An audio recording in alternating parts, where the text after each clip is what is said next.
Have you ever found yourself sitting alone in your favorite chair, maybe with a cup of tea or coffee, and thought, why does it feel like I haven't had a meaningful conversation in days? If that sounds familiar, you're not alone. Loneliness is something many seniors face, but it doesn't have to define your experience. Today, we're diving into 5 ways to combat loneliness as a senior that actually work, because staying connected isn't just about feeling good, it's about living well. Why does this matter so much for seniors? Well, loneliness isn't just an emotional issue, it can affect your physical and mental health too. Research shows that prolonged loneliness can increase the risk of conditions like depression, high blood pressure, and even cognitive decline. But here's the silver lining. There are simple, practical steps you can take to build stronger connections and rediscover joy in your daily life. Whether you're adjusting to life after retirement, dealing with the loss of loved ones, or simply craving deeper relationships, these strategies will help you feel more engaged and fulfilled. Let's start with one of the most powerful tools at your disposal: reconnecting with old friends. You might be surprised by how many people from your past would love to hear from you again. Maybe it's a college roommate you haven't spoken to in years, a former coworker who shared your lunch breaks, or even a neighbor you lost touch with after moving. Reaching out doesn't have to be complicated. A simple phone call, email, or handwritten note can reignite those bonds. For example, Margaret, a retired teacher I spoke with recently, decided to write letters to 3 old friends she hadn't seen in decades. Not only did they respond enthusiastically, but one even invited her to visit. Sometimes all it takes is a small effort to remind someone how much they mean to you, and vice versa. Another effective way to combat loneliness is to join a group or club. Now, I know what you might be thinking. I'm not really a group person, but hear me out. There's a group for almost every interest under the sun. Love reading? Try a book club. Enjoy gardening? Look for a local community garden or horticulture group. Even something as simple as attending a weekly card game or exercise class can introduce you to people who share your passions. One gentleman named Bob joined a walking group after his wife passed away. At first, he went just to get out of the house, but over time, he formed friendships that turned into regular coffee meetups and even travel plans. Groups give you a built-in reason to connect, and the shared experiences often lead to lasting relationships. Now, let's talk about volunteering. Giving back to your community isn't just rewarding, it's also a fantastic way to meet new people while making a difference.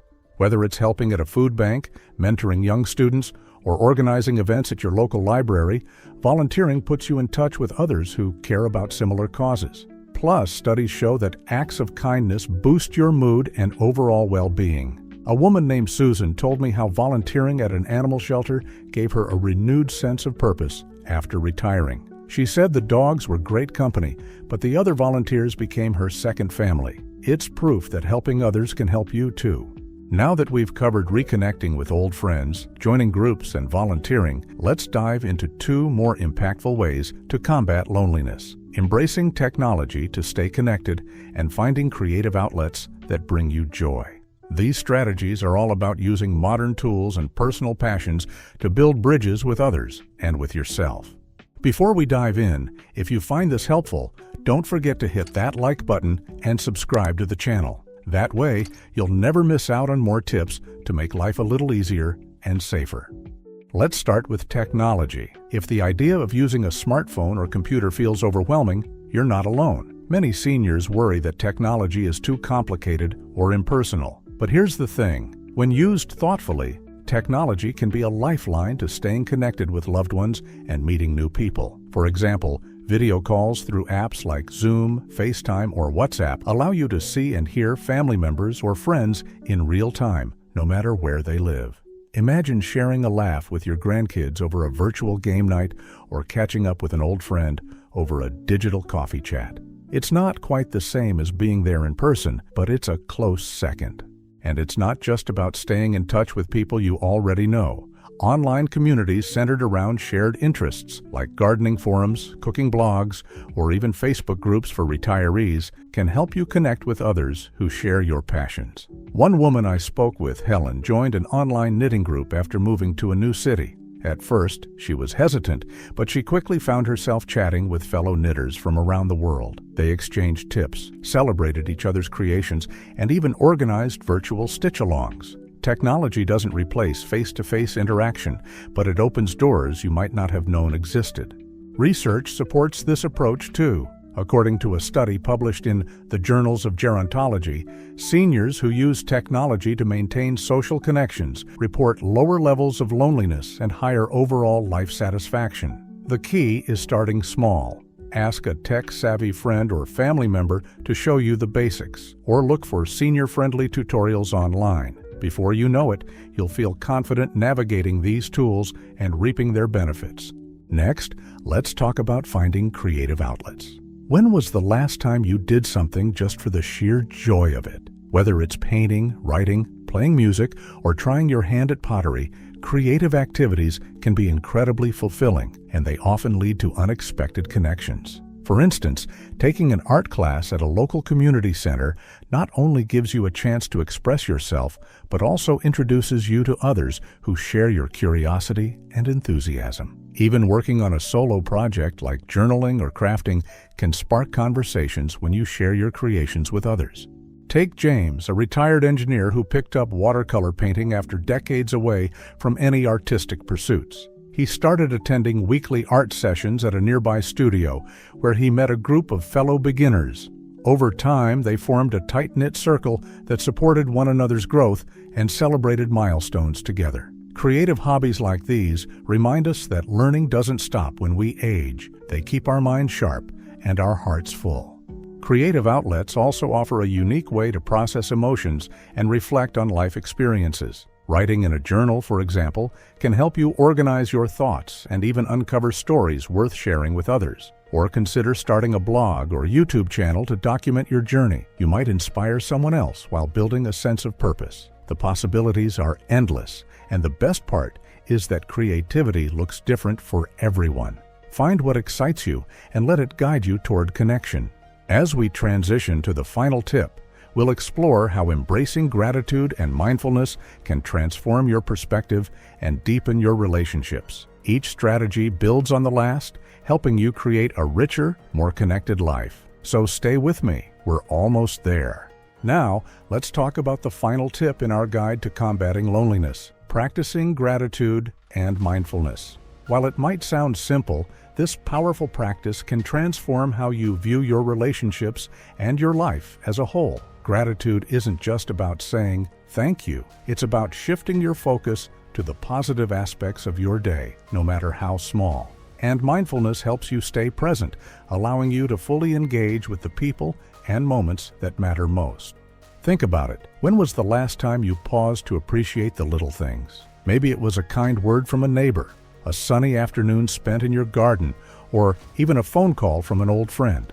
Research shows that regularly practicing gratitude can improve your mood, strengthen your relationships, and even reduce feelings of loneliness. One way to start is by keeping a gratitude journal. Every evening, write down 3 things you're thankful for, whether it's a good meal, a funny moment, or simply the fact that you made it through the day. Over time, this habit trains your brain to notice the positives, which can make a world of difference in how connected you feel to the world around you.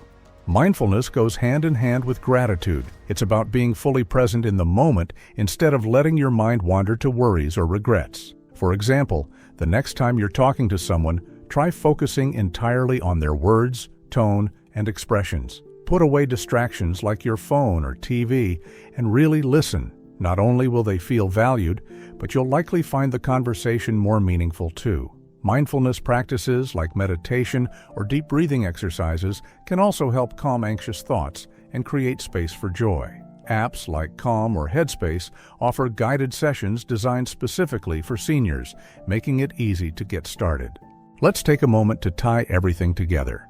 We've explored 5 practical ways to combat loneliness: reconnecting with old friends, joining groups, volunteering, embracing technology, and finding creative outlets. And now, practicing gratitude and mindfulness.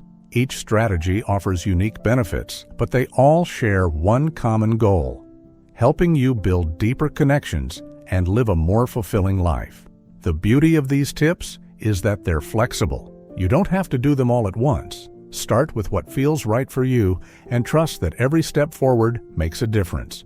Here's a specific action step you can take today.